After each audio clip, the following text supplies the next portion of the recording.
girls! So this is one of the most important things that you need to do before you get started on your program is we need to record where you're starting so you can see how much progress you've made by the end of your program. So that is why I've got this scary thing, but I don't want you to feel like it's scary anymore.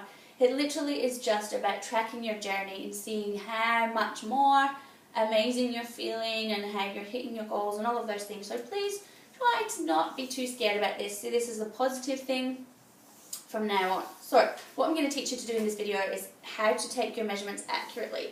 Now if you're doing this face to face with me, don't worry so much because the trainers will do it for you, but for all you online girls and for the face to face girls, it's good to know how to do this stuff too. So get your tape measure, make sure it's at the right end. Sounds silly, but I've done it before many times. So we're going to start with your chest, your boobies. So can I make a really important point with measuring your chest for us girls is that you need to make sure that you're not one day doing it in a crop top that really kind of flattens you down, let's be honest, and then the next day doing it the next time doing it in a padded bra or in a push-up bra, because it's going to make a big difference to the measurement, both in terms of the padding and then where you're actually sitting. So what I want you to do with your chest is you're basically going to wrap around pretty much your nipple line. Okay, so you can see where not having a bra on or having a bra on would make a big difference for that. Now what you don't want to do when you're measuring is make it too tight and snug, so if you feel like it's compressing you, then that's going to be too tight and it's not going to be a true measurement, so be true to yourself.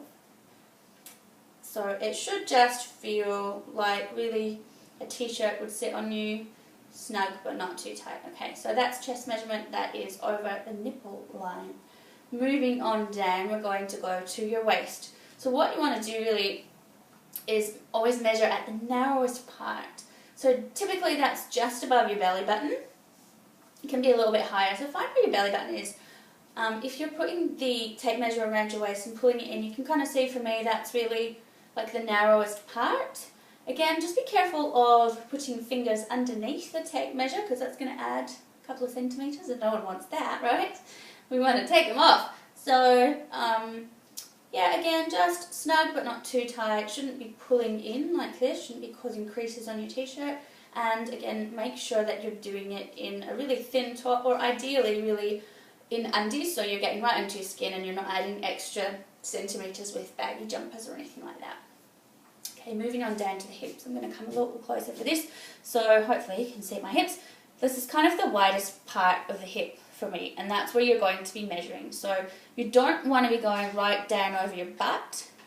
That's not what we're aiming for. Sorry, just realised you can't see my face.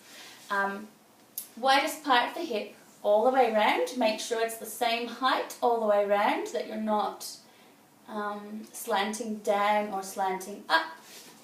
So widest part of your hip. Okay, then we're going to go to your leg. I'm just going to grab a chair for this. So what I want you to do, this is for your thigh. So what I want you to do is put your foot up on a chair so that you get a 90-degree angle. And this is actually a little high, but sorry, this is what I'm working with today. So a 90-degree angle out from your hip and then also a 90-degree angle from knee down to your ankle. Then what you want to do is find the halfway point from that bony prominence at your knee. So not your kneecap, the bone kind of at the side of the knee. You should be able to feel that. The halfway point between there and between the bone at the top, the side of your hip as well. Okay, so then we're going to find the halfway point. It is usually easier if you can mark it with a little pen or a pencil, so you're not going to have to keep remeasuring that halfway point. And then simply take a measurement around that halfway point. Cool. So then last but not least, we're going to look at your arm. A little bit tricky for me to kind of demonstrate this, but really you're looking at the same idea as with your leg, halfway point. So we want, can you see these little dimples in my elbow here? Okay, that's what you're looking for as your marker at the elbow. And then if you feel the bone right on the edge of your shoulder, right where that slips off your shoulder, that's your marker at the top. So we're going to find a halfway point, so that's going to be around here for me, and then obviously try and do it with one hand. I'm going to measure all the way around my arm. Okay, so just making sure that every time you take your measurements, so week 1, week 4, week 8, you're measuring at the same spots, in the same clothes or same undies, and definitely same bra for us girls. That makes a big difference. Okay, so that is how to take your measurements. If you've got any questions or you're not sure, feel free to post below or to send me a message on the Facebook group or whatever it is. And I will see you in the next video. Bye!